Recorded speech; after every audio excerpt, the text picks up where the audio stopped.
Chers frères et sœurs en Christ à travers le monde, que Dieu vous bénisse abondamment et puissamment au nom de notre Seigneur et Sauveur Jésus-Christ.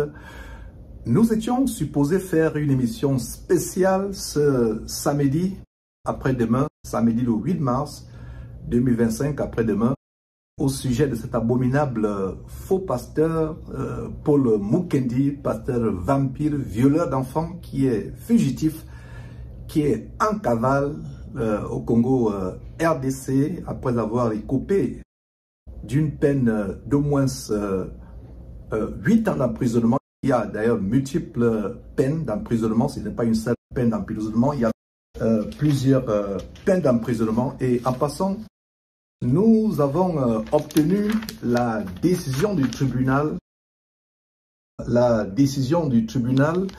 du 27 février 2020. C'est une décision rendue par la Cour supérieure. Vous pouvez voir Canada, province du Canada. Nous avons pu obtenir cette décision par la grâce de Dieu hier. Cette décision de 34 pages. Et il y a quelque chose d'intéressant dans cette décision et c'est la raison pour laquelle je vous informe que malheureusement l'émission d'après-demain ne pourra pas avoir lieu. Ce n'est que partie remise. La raison étant que, à la première page de cette décision, il y a une ordonnance de non-publication, à savoir la présente décision est visée par l'ordonnance rendue au terme de l'article 486.4 du code pénal, du code criminel qui interdit la publication et la diffusion de l'identité de la victime en cause, d'un témoin ou de renseignements qui permettraient de les identifier, par exemple en divulguant le nom des membres de sa famille. Voilà une ONP, c'est-à-dire une ordonnance de non-divulgation qui est attachée à ce jugement, qui nous amène à surseoir à cette émission d'après-demain. Et ce qu'il y a lieu de faire actuellement, c'est d'introduire une requête auprès de cette cour criminelle, une requête au fin de surseoir ou de revoquer cette décision de non-publication.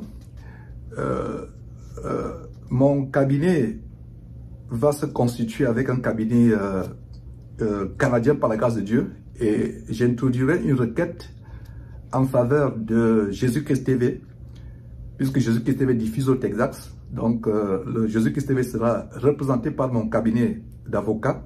Donc, nous allons faire une demande auprès d'un juge, de ce juge, une demande pour faire lever cette ordonnance de non-publication.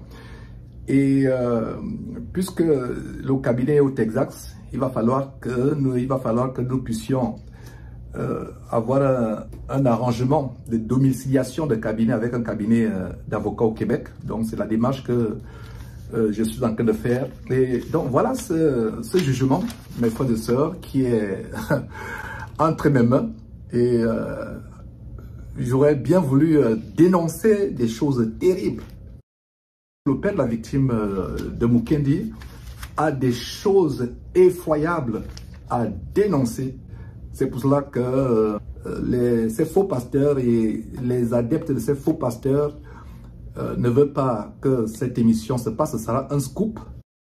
Le père de la victime a par le passé témoigné à visage caché, mais pour la première fois, par la grâce de Dieu, après qu'on ait réussi à faire lever cette ordonnance de non-publication, il va, pour la première fois, témoigner à visage découvert. Il va exposer les choses, à vous couper le souffle, la vie cachée, telle que les gens n'ont jamais su de cet abominable Paul Mukendi. En passant, Paul Mukendi n'est pas seul.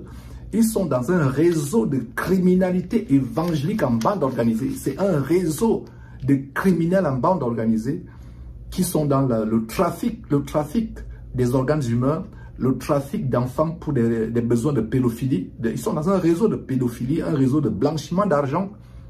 L'argent qui est envoyé à travers le monde, un réseau de blanchiment d'argent, un réseau de trafic de stupéfiants, de drogue, de cocaïne. ces églises ne sont que des couvertures pour des entreprises criminelles. C'est pour cela que je parle souvent de la criminalité évangélique et du vampirisme évangélique en bande organisée.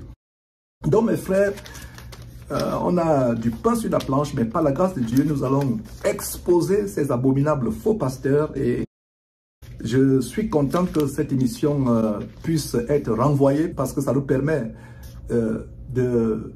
d'ajouter d'autres éléments que nous n'avions pas. Et comme la Bible dit, toutes choses concourent au bien de ceux qui aiment Dieu. Quelquefois, les blocages sont une bénédiction déguisée.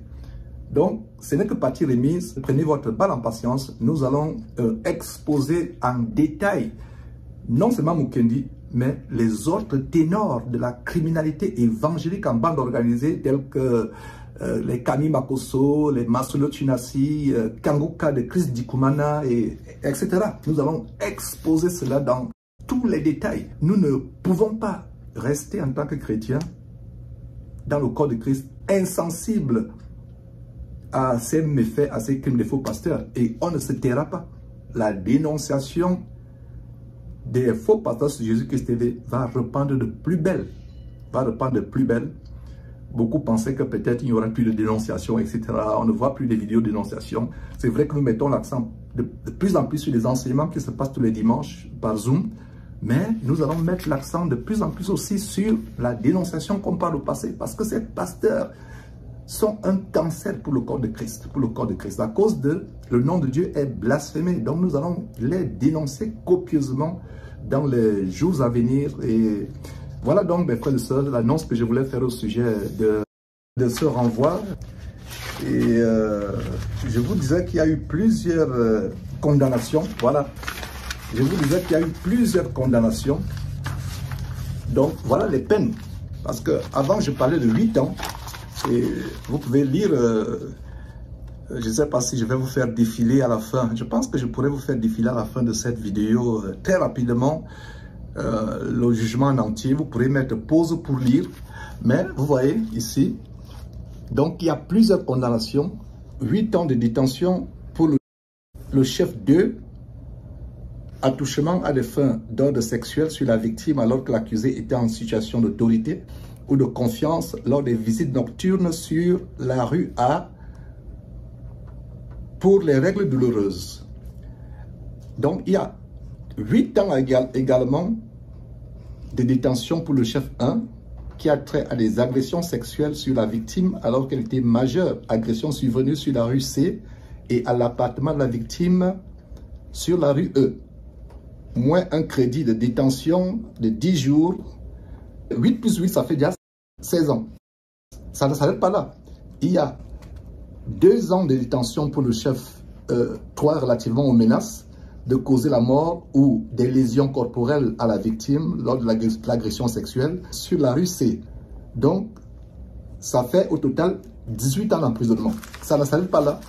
Il y a 3 ans de détention pour les chefs 4, 5, 6 et 7 et 8 pour les voies de fait armées ou ayant causé des lésions corporelles à la victime et les menaces lors de l'agression sexuelle sur la rue C et celles survenues à l'appartement de la victime de la rue E. Cette peine devra être purgée de manière concurrente à la peine imposée sur le chef 1. 18 mois de détention pour le chef 9 relativement aux voies de fait posées sur la victime, les gifles et le verre sur la victime, entre parenthèses, les gifles et le verre lancé sur la victime sur la rue C. Cette peine devra être purgée de manière concurrente à la peine imposée sur le chef 1. Donc si on totalise toutes ces peines, la Cour criminelle du Québec a condamné Mukendi à un total de 22 ans et demi. 8 plus 8, 16, plus 2, 18, plus 3, 21, plus 18 mois, 1 an et demi. Ça fait 22 ans au total, quand on totalise. Et voilà mes frères, quelques nouvelles que je voulais donner par rapport à cette émission qui sera renvoyé. Donc voilà, mes frères, ce que je voulais dire, ce n'est que partie remise, nous allons exposer cet homme et ses acolytes, ses compères de la criminalité évangélique en bas d'organiser.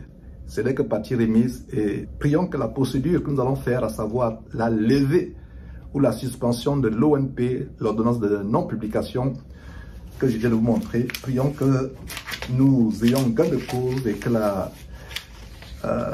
le père de cette victime puisse montrer au grand jour le vrai visage de Mukendi. Vous connaîtrez la vérité vous affranchira.